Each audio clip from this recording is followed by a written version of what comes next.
We're recording and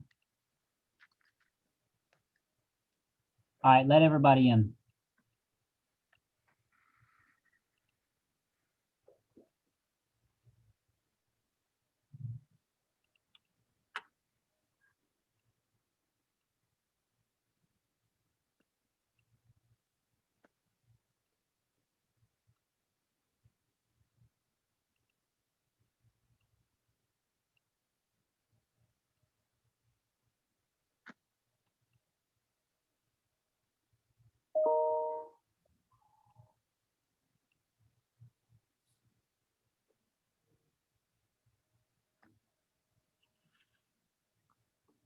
Good evening, everyone. We'll get started in about 3 minutes. All right, in about 3 minutes, we'll go ahead and get started.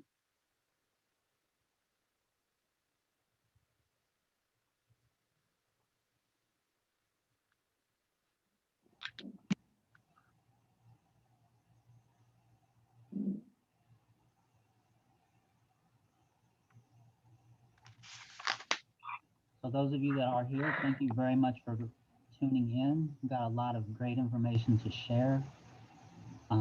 We have a lot of exciting things going on and some really good presentations that may help you or a loved one. So anything you learn here, please share.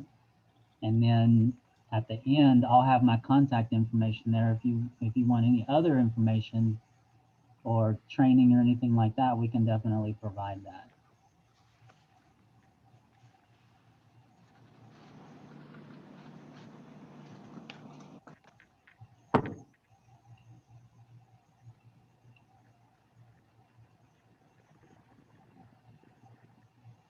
Okay, are you guys ready to get started? All We're right, ready. y'all ready? My name is Joseph Garza, and I'm the Communities and Schools Crisis Program Director. And this is our first attempt at a large audience. And we went ahead, we definitely wanted to kick it off during Mental Health Awareness Month. So that was the goal, and we were able to do it. So I'm really excited to have it going. And we call this our call to action. Okay. And I wanted to introduce the mental health team, share some community action, and then part of the team is going to share some ways to stay mentally fit. And I'm really excited about the whole portion of it. Again, my name is Joseph, and I've been with the agency for right at 10 years. And I love what I do. We have a very strong, very effective team, and I'm ready to go. So let's go ahead. And our agenda for this evening, initially, our CEO, Donna Montez, was going to do the welcoming and say a few words. Unfortunately, the weather messed her travel arrangements up a little bit. So I believe she's on the road, so she won't be able to join us. So I'm going to go ahead and handle her portion. And then I'm going to talk about our services. I'm going to introduce you to the team.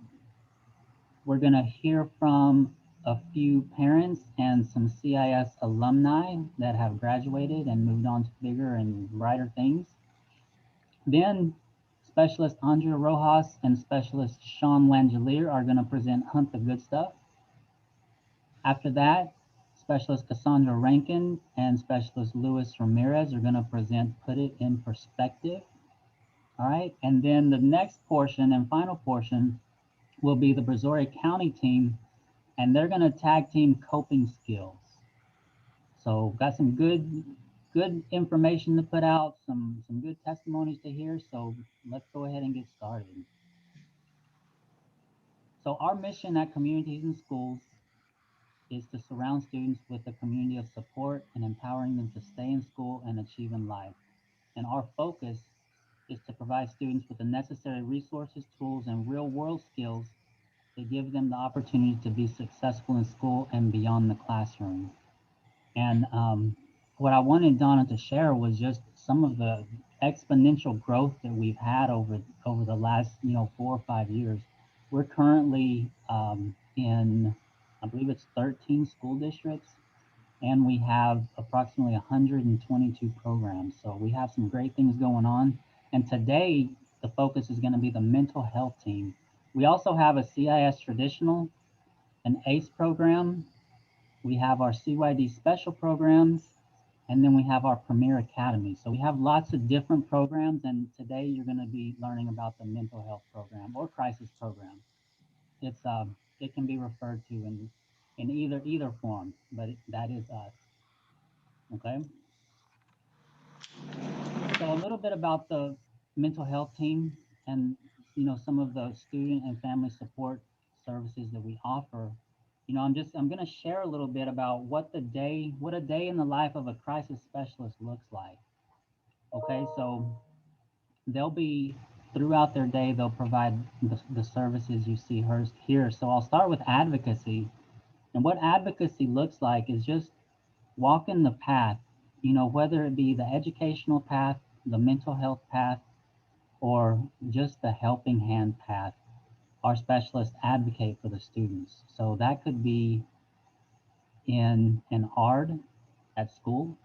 Our specialists can sit with the family and student and help appropriate and allocate the necessary resources. They can accompany the student or family to court hearings for protective orders, anything like that. The biggest thing we do is advocate for students and families that need that assistance. Okay. The next thing would be intervention support. So intervention support, it focuses on victimization and trauma, but that's not our only response. So anytime if there's a a apartment fire, a car accident, any other type of emergency where quick assistance is needed, our specialists can jump in, assess the situation, and find out how best to help the family, whether that be through support services, outside resources, or our own internal CIS resources. So we're there, when stuff doesn't go the way it was intended. And each specialist has been trained, in allocating resources, assessing situations, and helping families to the best of their ability. The next thing is providing trauma-informed care, and that's one of the most exciting things about mental health support in the education arena because it's kind of a shift overall. So whereas used to you'd have let's say a student was acting up in class, back in I say some of our day, you'd have to go out in the hall, and if you were particularly bad, you may go to the principal's office, and you may get some licks or some pops, as they were called back in the day. But today it's a little more trauma informed, and that's the direction that education is going. And our specialists are skilled and trained in trauma informed care. And basically, what that is it's a shift from what's wrong with you, asking what's wrong with you, and shifting that question to what happened. What's the cause of these outbursts? What's the cause of this behavior?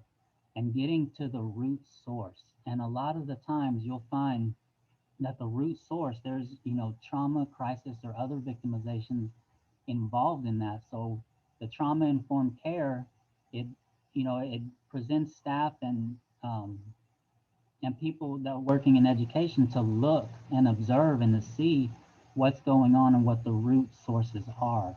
And so trauma informed care is just that. It's finding the root source and getting the help or the resources to help deal with whatever has occurred.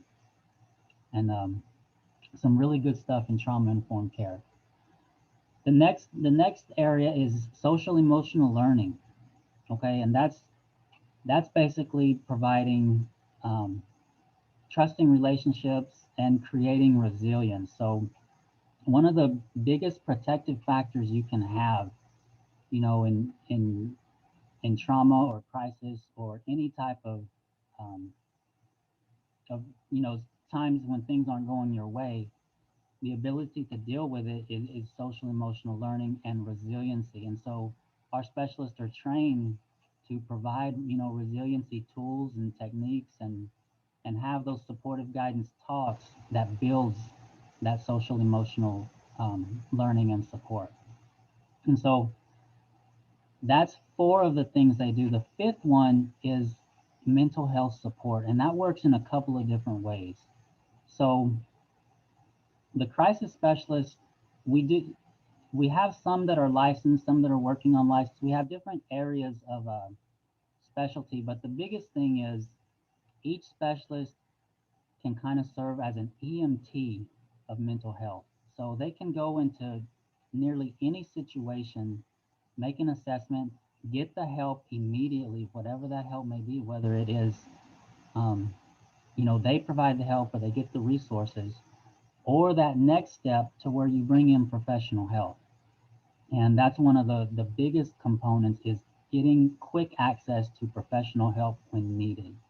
So our crisis specialists can go into any situation, make the assessment, help it if they can, and then if it's something that requires hospitalization or psychologist or professional counselor, then we can arrange that. And I believe since January, we have sent, I believe, 25 students to counseling that otherwise wouldn't have had access to counseling. And that's the other good thing about the mental health support is that when a student can't afford it, or maybe let's say they don't have insurance, our program can actually fund that to take place. And that's one of the most exciting things that we have to offer, because that's 25 students that would not have gotten the professional mental health support that we gave, but they did because of this program and because of our specialists. Okay. And it's great. It's great to be a part of that. It's great to lead that, the team that makes that happen. All right. So that's kind of a day in the life of a crisis specialist. And so now that you know a little bit about what they do day to day, I want to take the time to introduce them. And so the team you see here, this is our Brazoria County team, and a little bit about the setup of our crisis specialists. So we are currently operating in 6 different districts. Okay. So as you see here in Brazoria County, we are in Angleton, Brazosport, Columbia, Brazoria, Alvin, and Alvin. And so that's the Brazoria County team. So each specialist, um, each specialist has anywhere from 8 to 13 schools that they manage. So their day to day, those services that we just talked about, they're providing that at anywhere from 8 to 13 campuses. So they are constantly on the move. They're constantly assessing situations and constantly helping students and families. And they're doing some great things out there. So I wanted to introduce them. And so top left, we have Miss Felicia Hall. She's out there in Angleton doing great things. Miss Deanna Wooderson over in Brazosport, making things happen at Clute Intermediate. Miss Jill Fields, she's at Barrow Elementary in Columbia, Brazoria ISD. Miss Jamie Powell is in Alvin ISD at Fairview. And Pam Leday, who's at Shadow Creek High at Alvin ISD.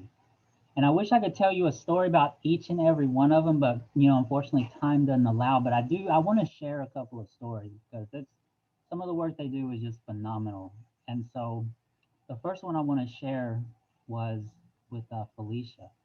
And so as y'all know, we had that ice storm, what, a month, 2 months ago, or however long. And so, I was like everybody else. I was in my house in my thermals under the sheets and, blankets trying to keep warm. And my work phone rang. And so I looked at it and it was Felicia. And I was like, oh man, I wonder what happened. And so she called me and, she was dealing with some things on her own. But more importantly, she had shared the fact that a family had lost their house in a fire. And she wanted to take action. And she didn't want to wait. She wasn't going to wait till everything got back to normal. She actually got out, made some resources happen, got some food and some other basic needs, and she got it to the family. So while the majority of us were just trying to keep warm, Felicia was out there and helping families, and that was one of the most moving things that I've experienced in a while because, like I said, we all had our own struggles, and she didn't let her guard down. She didn't miss a beat, and she was out there. And so one more from the Brazoria County team is Miss Jill Fields, and she is the quintessential definition of a hustler because this girl is go go go. And so one of the things that she did, and I hope I don't mess it up, but I would think it was either February or March.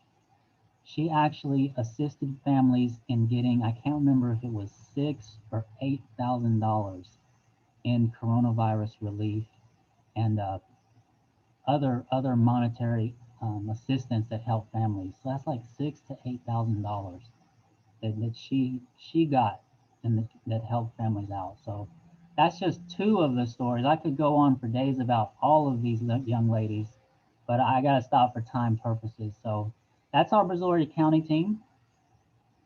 Okay, next is our crisis specialist Galena Park ISD team. And so we have three specialists that work with Galena Park, and that's Mr. Sean Langelier, Miss Latoya Jordan, and Miss Andrea Rojas. And they're out there in Galena Park. They have a phenomenal collaboration with the district.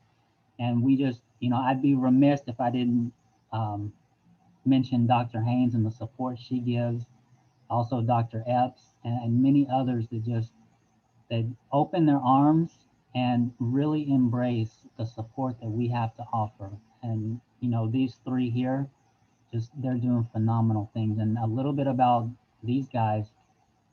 Mr. Sean Langelier, he's been at a well, he's been with CIS a long time, the 12 years, but he's been with Crisis, I believe, 3 or 4 years.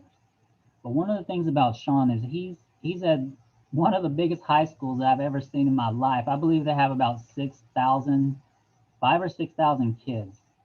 And I've spent some time over there with Sean, not only as a coworker, also as a supervisor. But I swear to this, I walk in with Sean.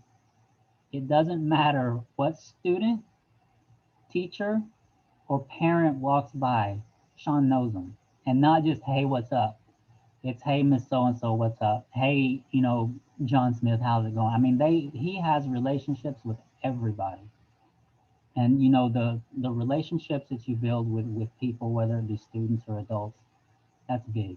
That's one of the best things you can do for resiliency is relationships. And he's a king of relationships out there doing great things. And Miss Latoya Jordan, she is the quintessential organizer. um, she can organize like nobody's business. And then our newest addition out there is Miss Andrea Rojas, and she has been out there about 4 months and just has done phenomenal things. She got her initial training and she hit the road running, and everyone that I've spoke to at her school and her pattern has just raved on. So great team out there in Galena Park. That's our Galena Park team. There's three of them. All right. Our next team is our biggest team, and that is the Pasadena ISD team. And again, we have phenomenal support out there, and they work closely with Miss Amani Khalil and Miss Robin Harrell. We get phenomenal support from them. And so we have Ronisha Ward. Beneath her is Miss Rebecca Robles. Then on top middle, we have Mr. Luis Ramirez. Beneath him, we have Miss Kayla Holloman. Then back top right is our newest addition, Miss Rebecca Jarzenbeck. She's going to do great things out there at Pasadena Memorial. And then our veteran and I believe mentor to everybody. I think she's everybody's mentor, but she provides exceptional support for Pasadena out there, and that definitely comes from her experience and knowledge, Miss Cassandra Rankin. And so she's definitely, a leader among her peers. And so just a couple of stories about these. I can't touch on all of them, but I do want to touch on, one, Miss Kayla Holloman.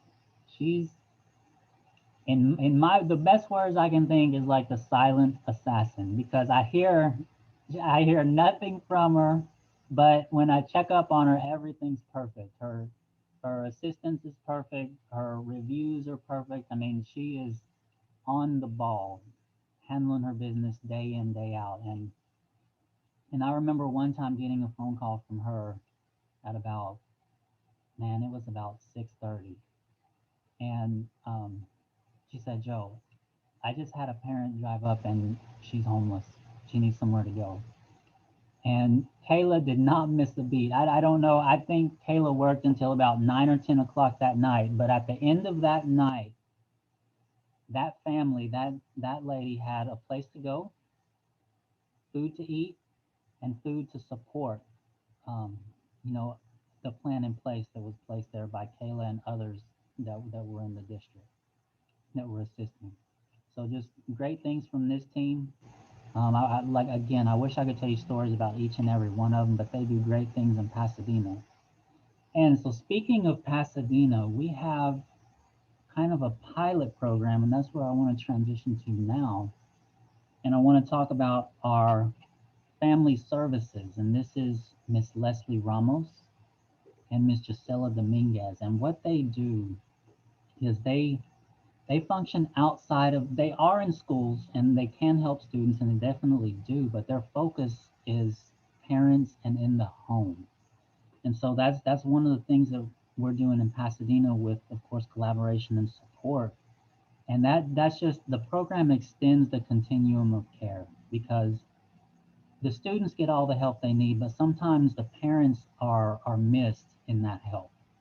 And so with these two young ladies and the program and the work that they do, they're able to reach out into the home and into the parents.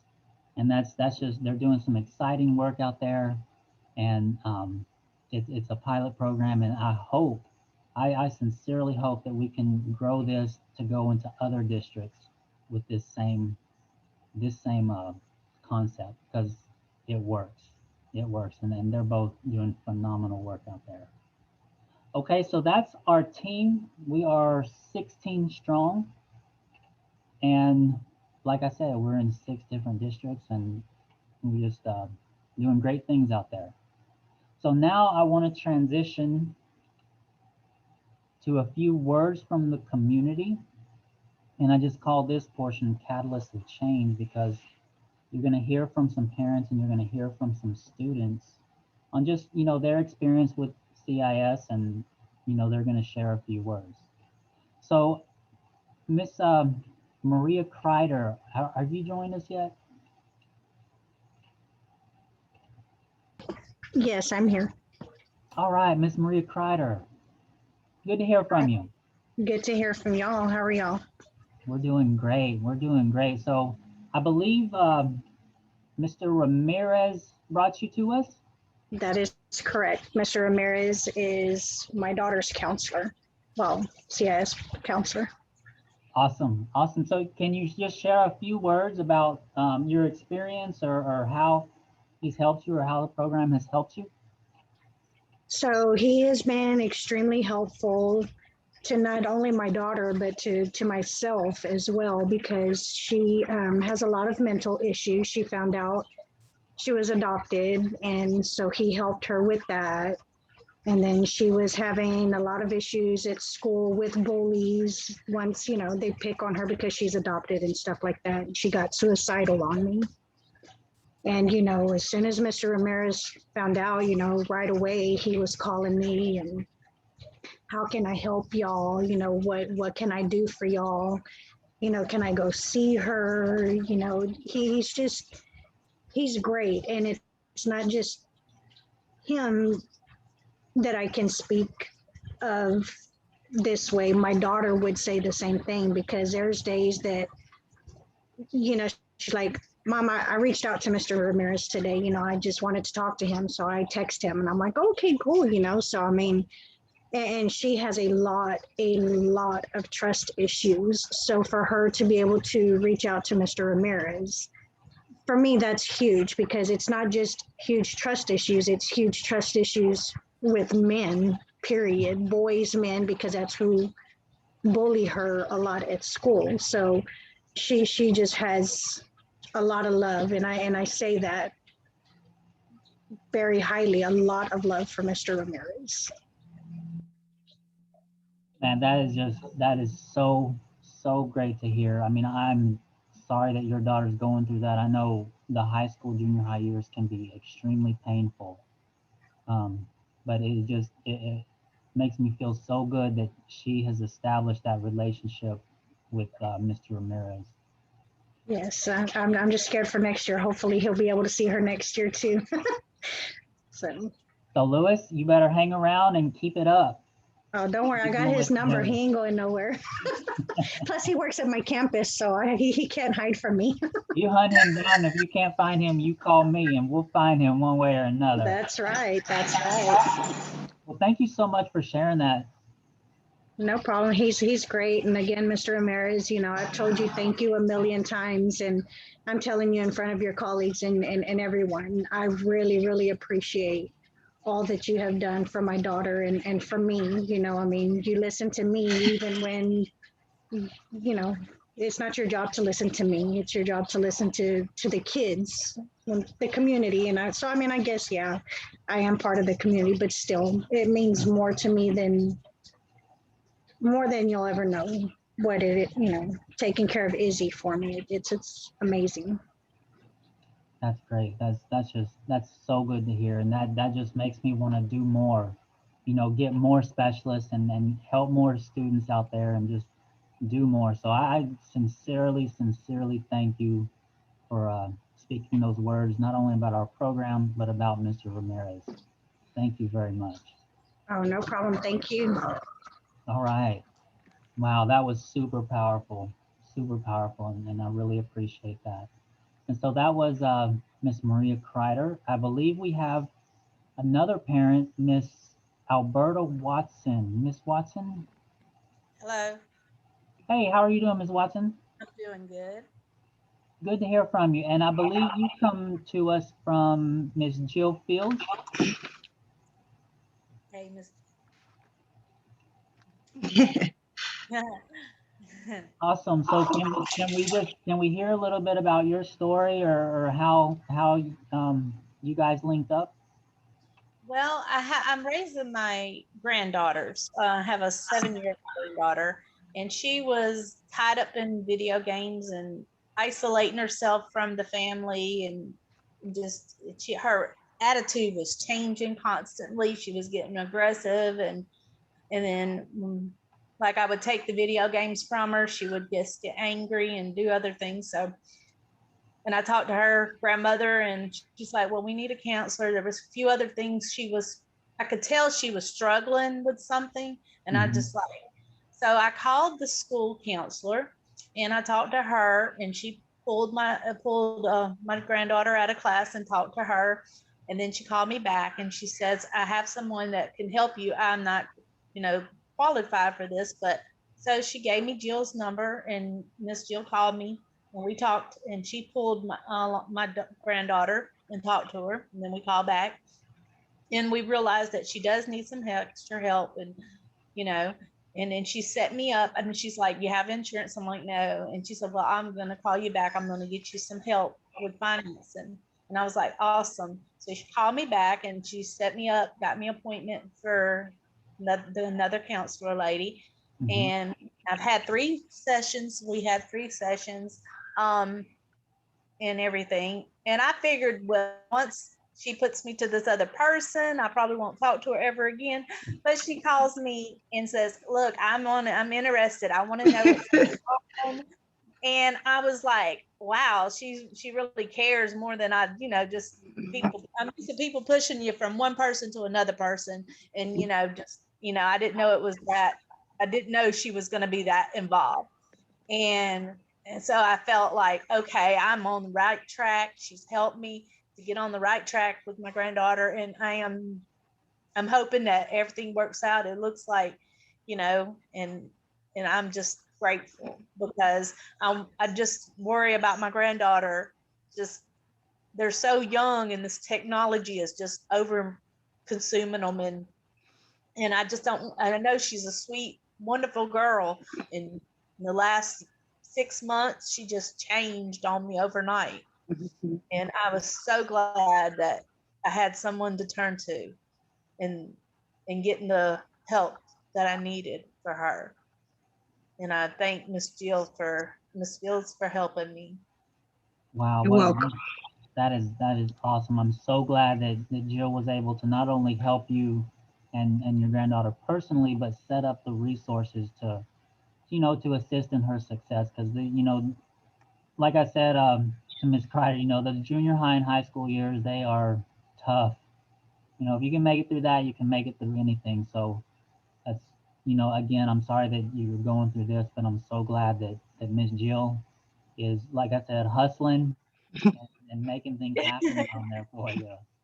Yeah, she really, and then when she called me back, and I thought it was over with her, and she called me back concerned and wanting to know everything, and I was like, wow, they really do care, and I was so happy to know that I'm not in this alone, Wow. and I thank Most welcome.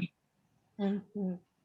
Thank Yes, you. thank you so much for sharing, Ms. Watson. That just, again, that just, you're filling my tank, man. I love what I do, and I love giving the specialists what they need to do what they do, and it sounds like exactly what's planned to happen is happening. So I commend you, Jill, and I thank you, Ms. Watson. Thank And you. great, thank you very much. Okay, so that was a couple of parents, and again, thank you very much for sharing your story. And now I'm gonna switch over to an alumni, and I believe Miss Jasmine Bogney comes to us from Mr. Langelier, and she wanted to join us, but unfortunately she had some scheduling conflicts. So I'm gonna go ahead and play her video for you. It's very moving, so let's go ahead and hear from Miss Jasmine Bogney. Hi everyone, my name is Jasmine Boggy, and I am a former student at North Shore Junior High School. My graduation class was 2016, the last best class. I had the pleasure of meeting Sean Langelier when I was a sophomore in high school. I was new to campus and I really didn't know anyone, and he took me under his wing. I worked alongside with him for multiple events when he did drug awareness, AIDS awareness, and I also saw him step in for crisis students. Mr. Langelier was a mentor, a father figure, and a huge supporter during my high school. Whoops, sorry about that. Um, what happened here? Oh, hold on, guys. Hi everyone, my name is Jasmine Boggy, and I am a former student at North Shore Junior High School. My graduation class was 2016, the last best class. I had the pleasure of meeting Sean Langelier when I was a sophomore in high school. I was new to campus and I really didn't know anyone, and he took me under his wing. I worked alongside with him for multiple events when he did drug awareness, AIDS awareness, and I also saw him step in for crisis students. Mr. Langelier was a mentor, a father figure, and a huge supporter during my high school years. Every time I saw him, he always spoke encouraging words to me, and he would say, I see you doing great things. Don't let anyone stop you. Don't let anyone tell you that you can't do it. And if you need help, I'm here. His office space was a safe place for many students. Whether you needed to laugh, cry, or some encouraging words, he was always there. So, Mr. Langelier, thank you for everything that you have done for me. So, Mr. Sean Langelier. Yeah, she was one of my. She would keep me in line, keep me organized. when I try to organize something, she said, "No, I got it, Mr. L," because she knew that was one of my weak points, and she helped me out a whole lot. And I really miss her. She's about to graduate this year in college, and coming out of college, she's going to get hired to be a teacher at Yes Prep.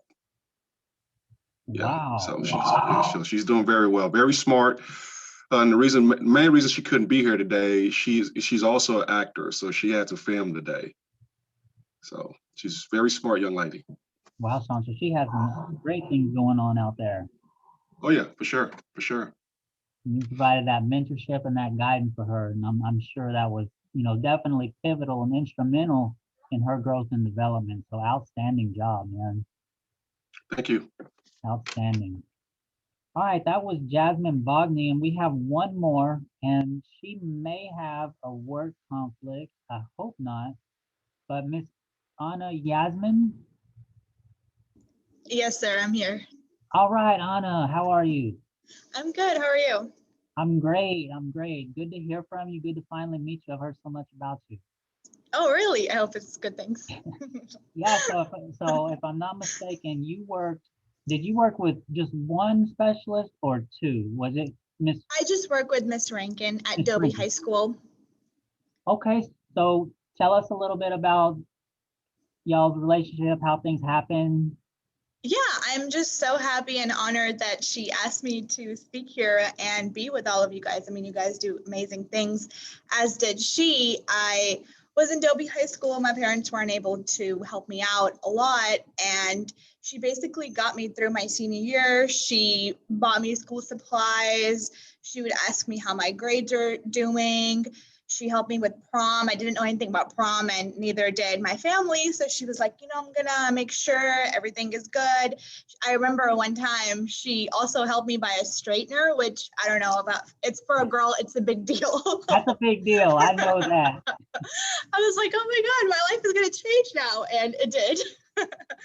And we have kept in touch ever since I graduated. I teach at Kendrick Middle School, and the CIS coordinator at the school is just so amazing. I mean, after working with Miss Rankin, I thought Miss Rankin was really great, and she is, but then I run into some of you other guys, and y'all are just so good, the people that work here, they help my students with groceries, they help my students with water or backpacks. I mean, it's amazing what you guys do. And now I'm graduating as a school counselor, so I would for sure, learn from Miss Rankin and try to do just as much as, or just a little bit of what she was doing. Wow, what a phenomenal trip you've been on. So Anna, so you got through high school, you got your straightener, she showed you how to straighten your hair, Yes. how to deal with The life. straightener is the one that took it off. And so where did you go to school at? For my bachelor's, I went to UHCL, and then recently I went to University of St. Thomas. I graduated last weekend for my master's. Wow, congratulations, Anna. Thank you. I am not really hopeful about getting a job this year, but who knows? We still have a whole summer. Who knows? Yeah, who knows what's next. So that's great to hear. So Cassandra, what can you say about that relationship and kind of how it blossomed a little bit? Well, I can just say that, over the years, Anna has contacted me and asked me to use me as, for a reference and to write different papers and stuff. And every time she does, it just takes me back to those days. I mean, it was in the beginning, I was learning what I was doing. I wasn't really sure. And I would even tell her that, listen, like, I'm not sure, but anyway, and that's how we kind of left it. But I mean, she's one of the first students I had that I was able to build a relationship with. And like she said, we're close now, and we talk to one another on a pretty regular basis. Kendrick is one of my schools, so I pop by and say hi, and I'm just so thankful to know you, Anna. And not only was it a big deal for you, but it was a big deal for me, and I'm so glad that I could help you out. you know, through your senior year and prom and all of that. It was just really amazing. I just love you to death. Thank you so much. I love you too. Yes, Anna, thank you so much for sharing a little bit of your journey and also sharing the portion where Ms. Rankin was involved in that. And it's super powerful to hear. And before we move on to the next portion, which is going to be resiliency, I just want to speak to the social connection that's made. It's just that's one of the most powerful things you can give a student or you can give somebody is connection.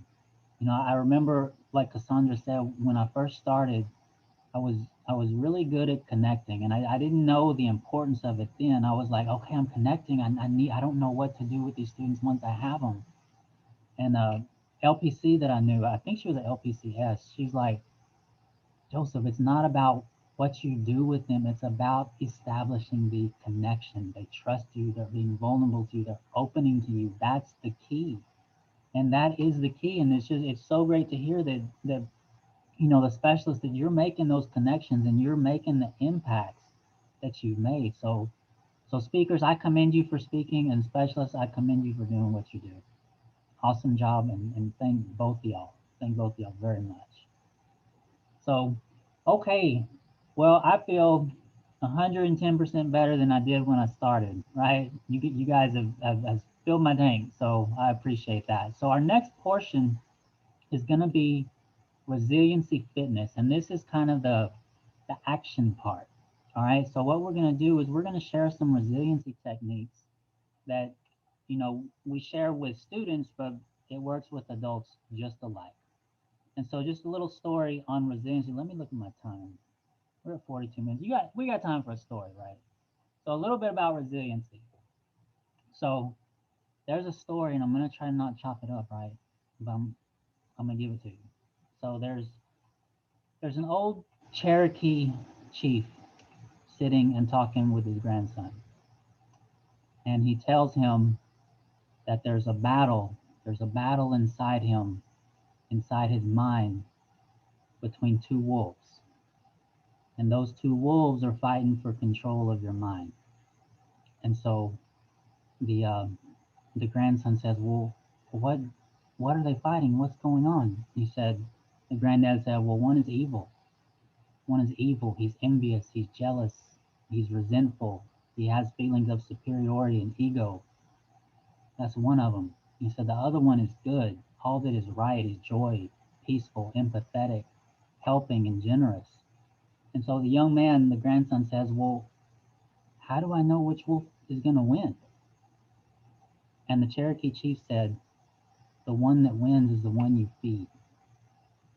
So it's what you put in your mind and what you do with the things that take place that determines your outcome. Because we all have negative experiences, right? But it's what you do with them once you've dealt with them. Do you let it beat you down and turn you into that bad wolf? Or do you overcome it like that good wolf? And resiliency is one of those techniques that can help that good wolf come through and get you through some of the toughest of moments.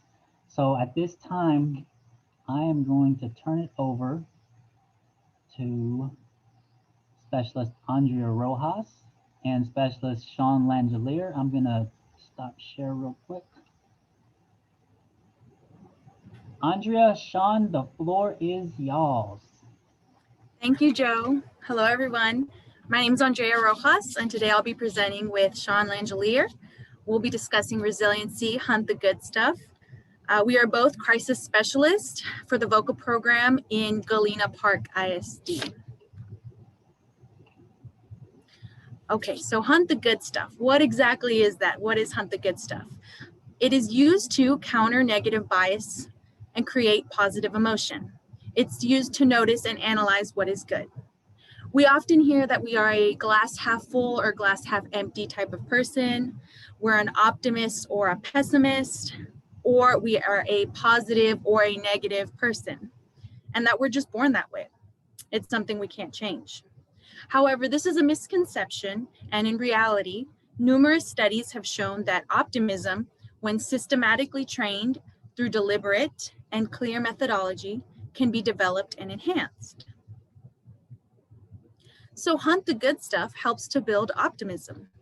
Hunt the Good Stuff builds on positive emotions such as gratitude and can undo the physiological effects, which are the effects on our mind and body, of negative emotions and enhance our inner resiliency. Now I'm going to hand it over to Sean to talk a little bit about the health impacts. Hi, everybody. How y'all doing?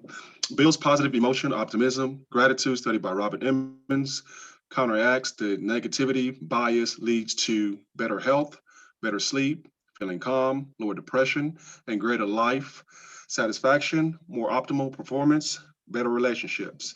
So basically, let's go back to number one, better health.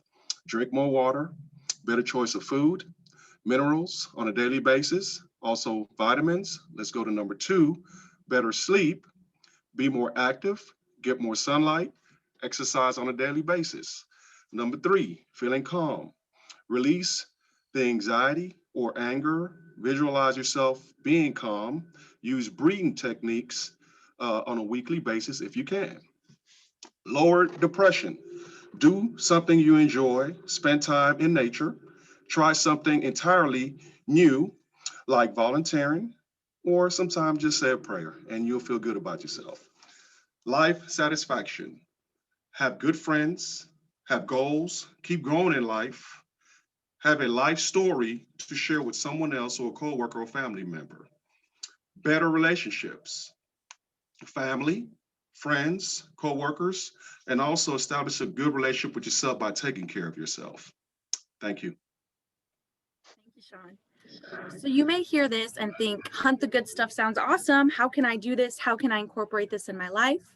Or you may be thinking, yeah, right, this doesn't sound like it works. This doesn't sound like it's for me. But in reality, this is not a miracle. It's not a magic trick. It's a simple mindfulness technique that you can use and practice on a daily basis to make small and gradual improvements towards feeling better. Studies show that individuals who report 5 things that they were grateful for felt more optimistic about their lives, had greater and improved qualities of sleep, and increased their time exercising and reported fewer physical complaints. Studies on positive psychology show that participants who recorded 3 positive things every night before bed were found to have increased happiness and experience less depression for the 6 months following. Studies on children who counted their blessings also before bed show that they experienced increased school satisfaction, which was found to be related with their academic and social success. Increased gratitude was found to promote interpersonal and intrapersonal well-being, and being grateful will build and strengthen those social bonds and friendships. So in the end, it doesn't just impact you, it impacts the relationships that you form with others. So Hunt the Good Stuff journal. This is exactly how you can incorporate Hunt the Good Stuff into your life. We can keep a journal where we record 3 good things that happen each day. Next to each positive event that you list, you can write a reflection, at least one of the following: why this good thing happened, what this good thing means to you, what you can do tomorrow to enable more of this good thing, and what ways you or others contribute to this good thing. Okay, so now we're going to show you a quick example because you may think that this sounds like a lot or it's confusing, but I'll show you it's really simple. So for example, one good thing, I had breakfast with my favorite coffee. Why is this a good thing? Or what can I do tomorrow to do this again? I can do this tomorrow again if I just wake up 5 minutes earlier. 2, I received a hug from my kids or my loved one. Why was this a good thing? Because it felt nice. It made me feel loved. 3, I made it back to work and home safely. What ways can you contribute to this? I was a safe driver and I was not in a rush on the highway. So this is a short example of a journal that you can do either on paper or in your phone or just mentally to keep track of the good things in your life. Okay, the key principles of Hunt the Good Stuff are to counteract negativity bias. That's the tendency for us to pay attention to the bad things in our lives, the bad events, the negative things, much more than the positive events. by recognizing and remembering the good things on a daily basis. I know there are moments when we are grateful for our lives, our families, our health, and our homes, but the important step here is to consistently continue to note these positive events on a daily basis. Consistency is what creates optimism, and optimism is the primary target of Hunt the Good Stuff. So, applications of Hunt the Good Stuff. How can you use Hunt the Good Stuff to enhance your performance? How can you keep track of the positive events and experiences which affect how you interact with others? We're often caught up by the negative events that we focus on throughout the day. By forcing or learning how to look at the positives, you will quickly begin to seek out these types of activities as opposed to dwelling on the negative. So check on learning. We're going to summarize kind of what we went over. So what is this skill? Hunt the Good Stuff is used to notice positive experiences to enhance optimism, gratitude, and other positive emotions. When can you use it? You can use it on a regular basis in order to counteract negativity bias. How do I use it? You can write down 3 positive experiences from your day and write a reflection about why it's good, what the good thing meant to you, what you can do to enable more of the good thing, or what ways others can contribute to the good thing. All right, guys, that's it. Now that I've kind of shared a bit about what this strategy is and how you can use it in your life, would anyone like to share a bit of 3 positive things that happened today in this format? 2 positive things today to make it short because we got to move on. I had a case at the elementary level with the principal, counselor, and 2 teachers. They had a conflict with the student, and I didn't really know what was going on. They just called me to come in on the meeting. I was there. Everybody was tense, and also the mom was very angry because she felt that her son was being bullied, and the mom came in with a negative energy. And after the meeting was done, I asked the mom to stay back, and I asked her a question, and she just started crying. So she had that anger built up, but I found a way for her to release that anger and for her to basically open up, and she opened up more to me about her son. And also, number 2, I had a case this afternoon with an elementary student. He was hitting on other children. 2 kids had a black eye, and I wanted to know what was the issue. Of course, come to find out, me and the counselor spoke to him, and I triggered something in him, and he started crying too. So once we learn how to make people relax and keep them calm, and they start crying, that's when we need to, they're asking for help. So today, to me, that was a good day, and we made some progress. Thank you. Thank you for sharing. I appreciate it. Thanks for sharing the couple good things that happened in your life. That's all for our presentation on Hunt the Good Stuff. Next, we'll keep hearing about resiliency from another team. All right, so great job, Andre, and great. I like the story you shared, Sean, because from those 3 experiences, you know, the takeaway that I took from that is ask those questions, be trauma informed. What is going on? You asked those questions, you dug a little bit deeper, and you helped, you know, so everybody came out a winner in that experience. So thank you for sharing. Y'all did an outstanding job on Hunt the Good Stuff. All right, so our next portion is Put It in Perspective with Specialist Cassandra Rankin and Specialist Luis Ramirez. Let me go ahead and stop share, and it's all y'all's. 1 second.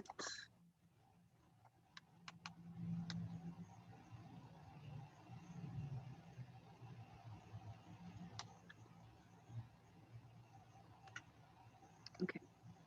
Hi, everyone. Welcome. I'm so glad that you guys are here this evening. I am Cassandra Rankin, and I'm presenting with Luis Ramirez Marin.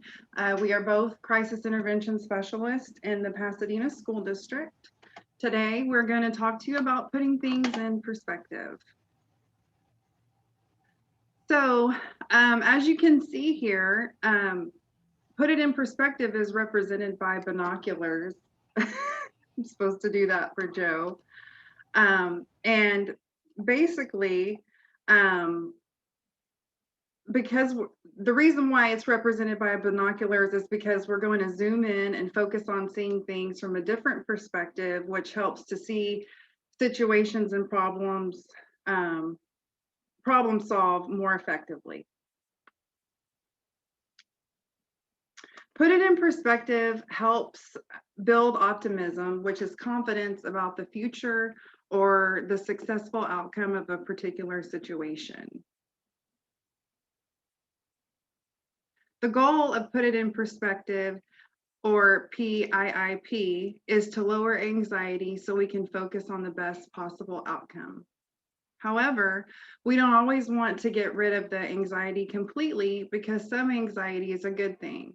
It helps to motivate us, keep us focused, and problem solve. Anxiety is like our very own personal warning system that helps protect us against danger. So we want to hang on to just a little bit of it. We just want to lower the anxiety so that we can engage with whatever is right here in front of us that needs our attention. Optimism helps to counter catastrophizing, or AKA catastrophic thinking. And this is when we are exaggerating difficult situations and assuming the worst possible outcome. So what is catastrophizing? It's basically just a fancy word for worrying. It's when someone is exaggerating a difficult situation and assuming the worst possible outcome. These are those doom and gloom moments, those thoughts that we focus all of our mental resources and energy on. And these thoughts are what is preventing us from taking purposeful action.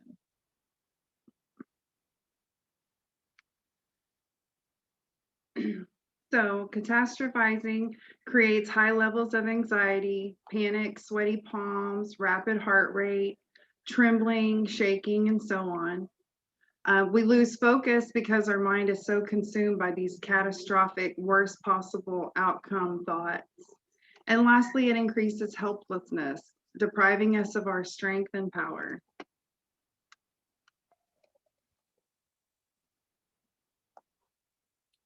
So catastrophizing or catastrophic thinking has 5 different triggers, which kind of coincide with each and every one of them. So at first you start with an activating event, which basically it's a thought that you have or an idea that you want to realize. Whenever you go into catastrophic thinking, that thought or idea becomes very ambiguous and you start second guessing. Now, usually when someone tries to have a goal or have that activating event in mind, that's something of a high value or something that you want to achieve. Later, when you go into having that catastrophic thinking, a trigger of it is that value of whatever that idea is no longer there or is slowly drifting away. So now that high valued idea is at stake. Sometimes you just very overworked, you're run down, you're depleted, you're tired, and that's also a trigger to going into a negative mindset that won't help you realize what you're trying to do. And in all, you just become fearful of the situation. Most importantly, whenever it's the first time that you're actually doing something new. So therefore, what you're planning on doing gets very doubtful and gets very scary in a way that you just kind of start thinking the negative. So put it in perspective has 5 different steps that will help you actually realize that activating event or that goal that you have in mind. So at first, it's describe the activating event. Basically, what do you want to accomplish? What do you want to do? What do you want to realize? The second step is to think the worst. It's okay to think the worst, hence as Cassandra was saying, it's okay to have that sort of level of anxiety because no one's perfect. So to think of the worst case scenarios, and then from there, the third step is to generate the best case scenarios, something that is possibly too perfect to become reality. And therefore, you go into the fourth step, was to generalize what is most likely to happen, basically mixing both the worst and the best together to then, therefore, step 5, develop a plan that will make you realize what will more than likely happen to realize that plan of action. And this is what it kind of looks like on paper. So it's a good guide to help not just the students that we work with, but also us as individuals, as parents, as teachers, as mentors, to implement that in our own personal lives.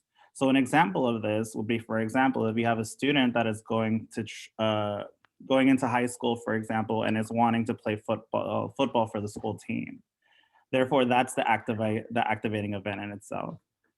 Therefore, the second step is to just think about the worst case scenario, which is, what if I don't make it to the team? Therefore, everyone will make fun of me. And, the catastrophic thinking comes into play of like, oh, if I don't make the team, I'm gonna be a failure. No one's gonna love me, et cetera, et cetera, et cetera. Then you go forward to generate the best case scenarios, which I make the team, I become the best player, the MVP. I then therefore get a full ride scholarship to my favorite university. And then everyone will love me because I am the best. Then you go in the mixture of both worlds into the most likely to happen. And that's when you kind of start negotiating with yourself. Like, I may or may not get into the team. And if I make the team, I get to play this year. If I don't make the team, well, I can sit back and take the time to practice and get better. And from there, you develop the plan of like, okay, what will happen? And then, you kind of go into the works of creating and navigating a plan of like, well, if I train, I try it out and I make it, then I get to play and I will have a blast. Or if I train, try out, and I don't make it, it's okay. It's not the worst that can happen. I can sit back and take the time to train and get better, or focus on something of more importance, or create something else and redo this whole process again with the new activating event. So in summary, what is the skill? Like we were mentioning, put it in perspective is a method to stop catastrophic thinking and deal with the most likely outcomes instead of just thinking the worst or just being so very optimistic and thinking all the best. How do we use it? Like I mentioned, describe that activating event. What do you want to happen? Picture the worst, picture the best, and then generate the most likely idea, and then go with the most likely idea, and then develop a plan to actualize it. But all in all, in other words, as the presentation itself, it's always great to just sit back, think and analyze, and then just put it in perspective. Thank you guys. Any questions? Awesome job. Awesome job, Louis, Cassandra. Great job. So those are two very simple and easy things you can do on the spur of a moment. So hunt the good stuff. Think of something good that happened. How can you do it again? Who was present? And that builds optimism. Then, if you have tough or challenging situations, you think about it. Think about the worst case scenario, best case scenario, then most likely, and plan for it. So if you can do that, you can probably save yourself from a lot of emotional decisions that may not be the right ones. So great classes, great presentation. We have one more presentation, and this is going to be the BC team. Let me put them back up there. And the BC team is going to do coping skills real quick. BC, take it away. Hello, everyone. Can everyone hear me? Mhm. Okay, so my name is Felicia Hall. I am in the Angleton Independent School District. The Brazoria County team is going to talk to you about coping strategies.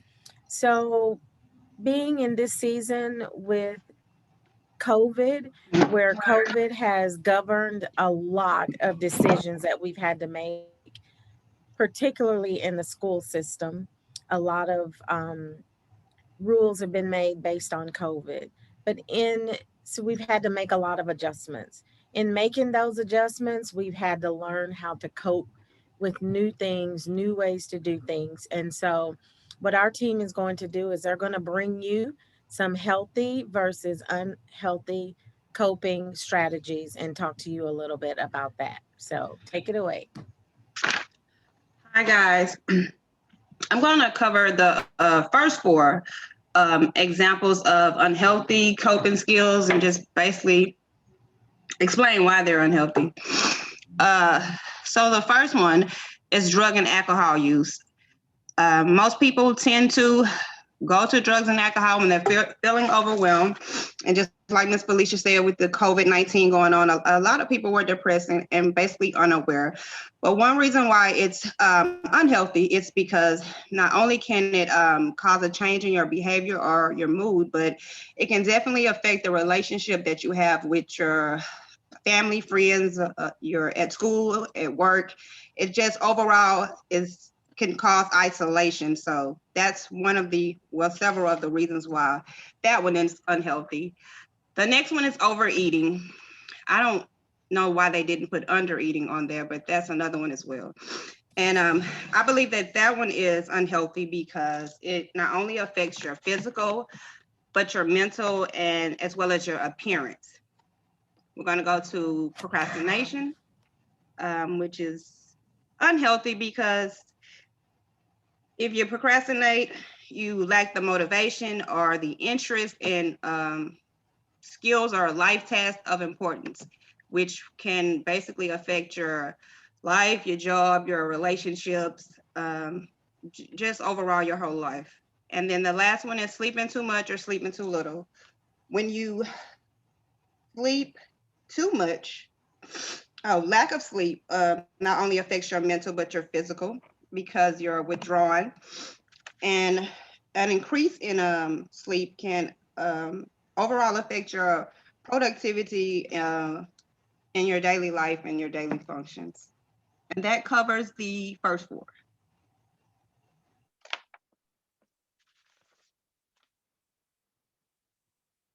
Okay, I'm assuming I'm next. So, which one did you end with? The sleeping too much or too little? Sleeping too much and sleeping too little, Jamie. Thank you, Jill. Great No job, by the problem. way. No problem. Okay, so I love my Brazoria County team. All right, so the next three that we're going to look at are on the unhealthy coping strategies, social withdrawal. So we've all been there, right? Especially during this pandemic, there's been a lot of social withdrawal because we had to. What's difficult now are a lot of people are getting triggered because we're starting to come back together, right? So this can be an unhealthy way. It's a way a lot of our kids, especially our teenagers that we work with, tell us that they are dealing with stress and anxiety, right, is by withdrawing. So that is one thing that we all can tend to do. Another thing that we hear some of our students talk to us about is self-harm. And this is a means, and it's different for different students. It can be a means of controlling a situation because there's a lot of just feeling out of control. It can mean a lot of things to different students. You really just have to talk to them individually to find out why they've been doing that. But, and then the last one is aggression.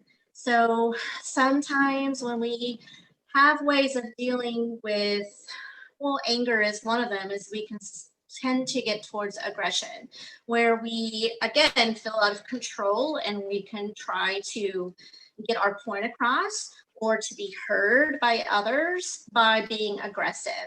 And we see that a lot with people who haven't really learned how to communicate in a style or in a way where they feel heard or where they feel as if they have a voice for themselves.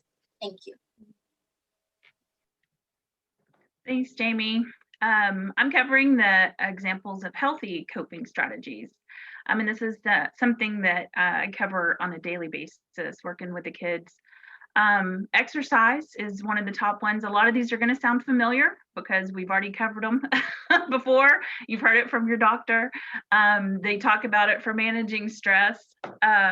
So exercise, the minimum 3 times a week for 30 minutes, but that helps, work out when your adrenaline is up from stress.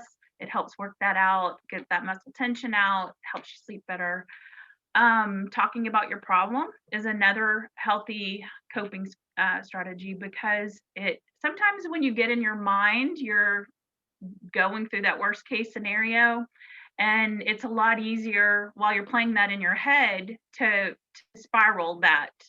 And if you start talking about it, and sometimes just saying it out loud, journaling, even mentioning it to somebody, when you start putting that into words, and you start really, it makes you take a second look at it. And sometimes things that seem like way out of control, or a situation that you think seems really horrible, when you start putting it into words or explaining it to somebody, even as you're saying it, you realize it's really not that bad.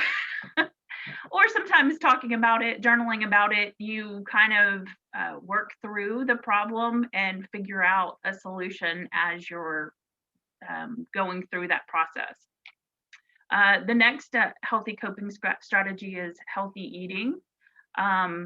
Not only following just like the basic food pyramid, we all know, we're familiar with that, but also being mindful of food sensitivities, because allergies, and certain food additives can affect people differently. There's an ADHD diet. The keto is one of those too that helps with some of the swelling for an inflammation in the brain. So that can also affect mental health if you have too much sugar. It's different things for different people, so you have to be mindful about what kind of things impact you or your kids. Seeking professional help is another healthy coping strategy.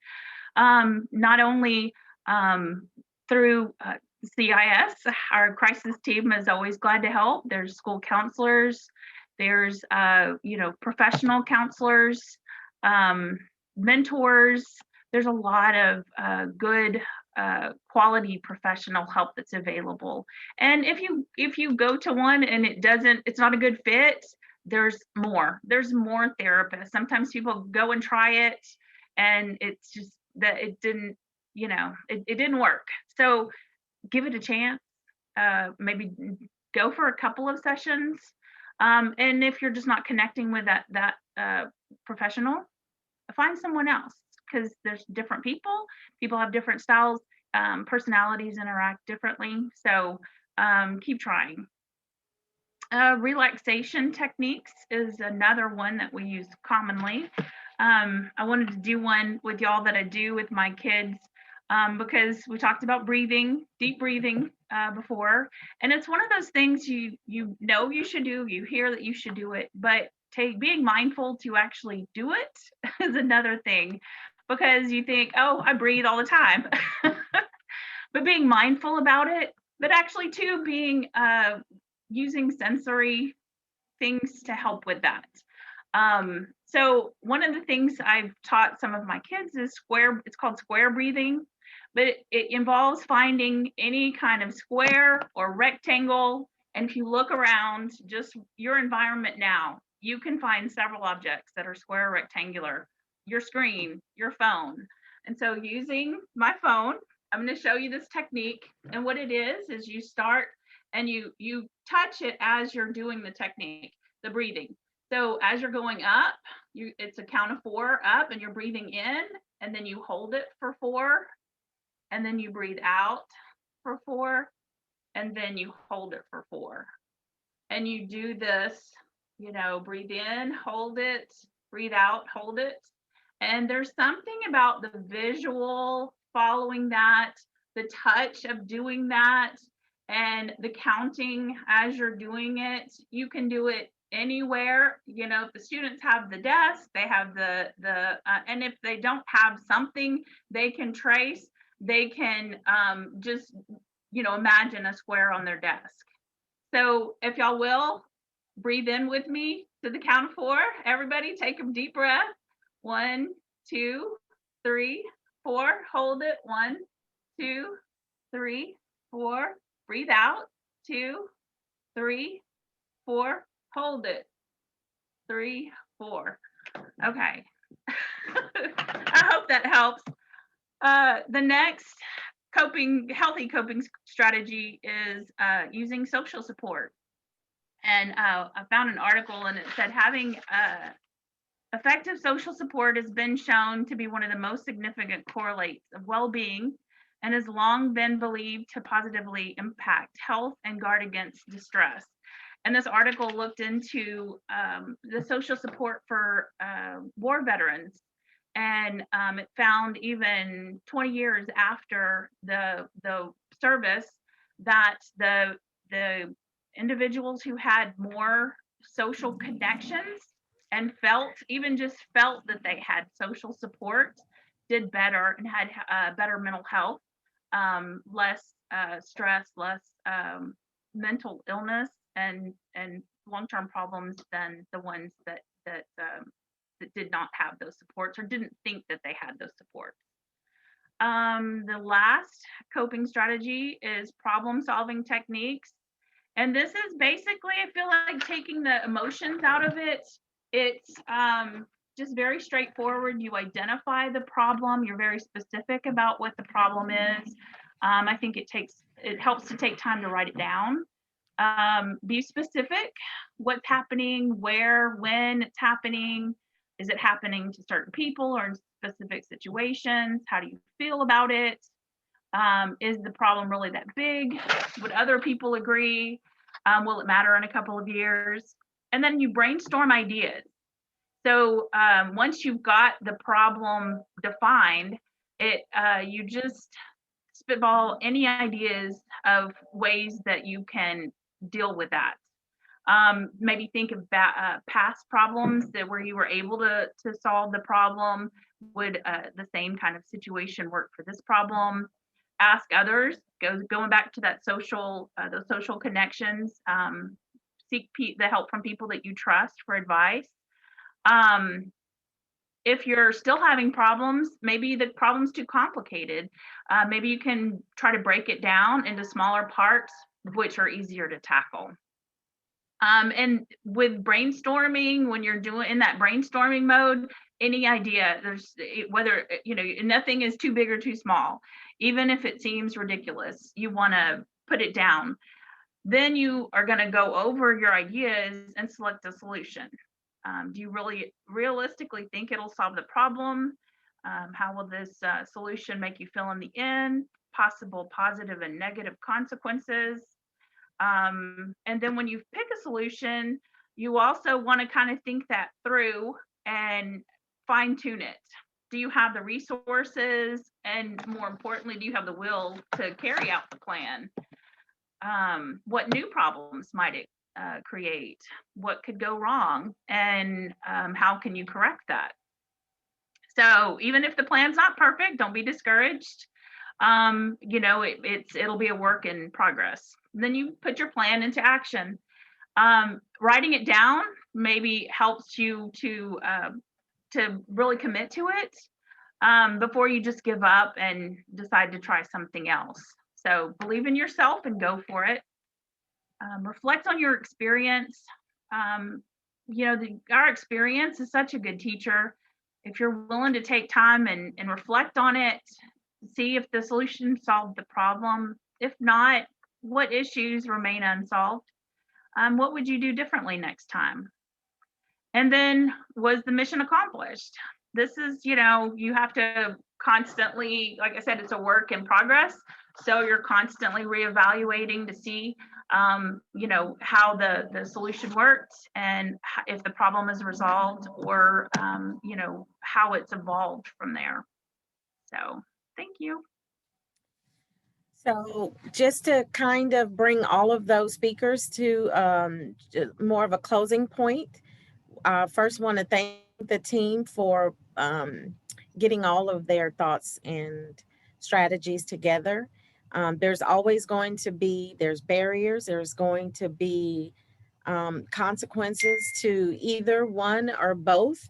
I want people to know that coping is not a one size fits all type of thing. you're going to have to find what works for you. And as some of the team has already said, Deanna, particularly at the last, is if something doesn't work, don't be afraid to try something else. Yeah. And so don't feel like because it worked for that person, it's going to work for you.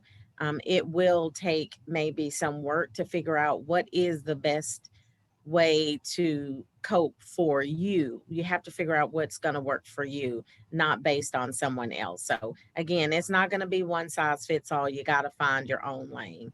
So that's it for the BC team on coping skills. Joe, back to you. All right, outstanding job. Coping skills. So ultimately, we want to decrease the negative or eliminate the negative, and then increase the positive, and then like y'all close with, try something new. And that's one of the things that I would say that to anyone, is step out of the comfort zone from every now and then, and get reassured that you're alive. You got blood pumping through, you got adrenaline, uh, serotonin, dopamine. Get it going, and you get that going when you try new things. So great presentation and a great finish. And that brings us to the end of our presentation. And I just want to close with, resiliency matters. I mean, these are extremely easy techniques you can integrate into your everyday life. You can also share this with your loved ones, and it will increase optimism and reduce negativity. And when we increase optimism and reduce negativity, believe it or not, and this is a scientific fact, you change the chemistry of your body. Your body stops producing those stress hormones like cortisol that damage nerves, damage cells, damage thought processes, and moves towards, you know, dopamine and serotonin, which helps you feel better, both physically and mentally. This is a proven fact, and optimism is the key to that. So, you know, make mental health your priority. You know, we get a check engine light in our car, and you cannot get fast enough to the mechanic shop, right? But we will sit there and be in a toxic headspace for days, months, years. So take, you know, heed this advice, treat your mental health extremely serious, and you know, be positive, and do what it takes to improve and be optimist. And I leave with this quote here. I'm big on quotes, so I just want to share. God grant me the serenity to accept the things I cannot change, the courage to change the things I can, and the wisdom to know the difference. So if you could please, I want to go ahead, and I'm going to place a survey in the chat box. So if you could please go ahead and fill out the survey. Let us know how we did. It's real quick, 5 questions. Thank you for spending your evening with us. There will be more to come in the future, and have a blessed week. Thank you very much. Thank you, Joe. Great job. Hey, y'all don't go nowhere.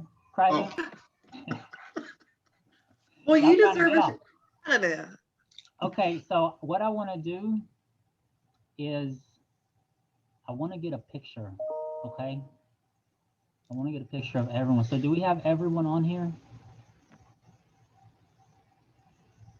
I think so. Where's I'm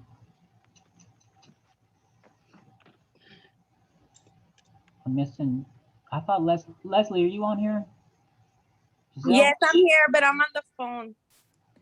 Where's Giselle? I have no idea. We're not in the office anymore. Sorry. Okay. I don't see Right. Pam. Yeah, well, Pam and Latoya are out. Okay. So hold on just a second.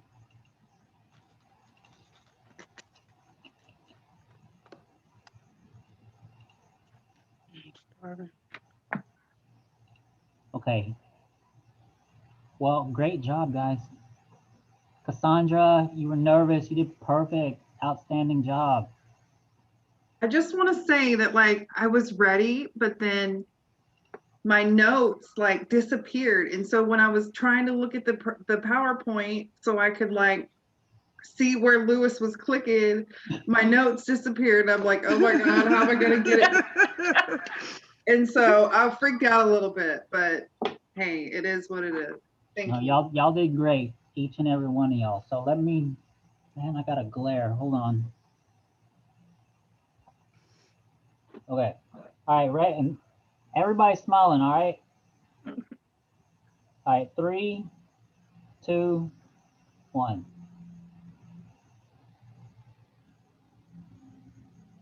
Okay, I got 3 pictures. So, all right, guys, I appreciate y'all. Joe, you can't just do like a screenshot? It's not gonna have the wavy lines in it and stuff? Oh, yeah. All right. Okay, hold on. Let me do that. All right, wait, I wonder if I can get rid of this. No. All right, y'all ready? 3, 2, 1. All right, hold on. Let me make sure I got a good one. All right. One more, please. One more? Just one more.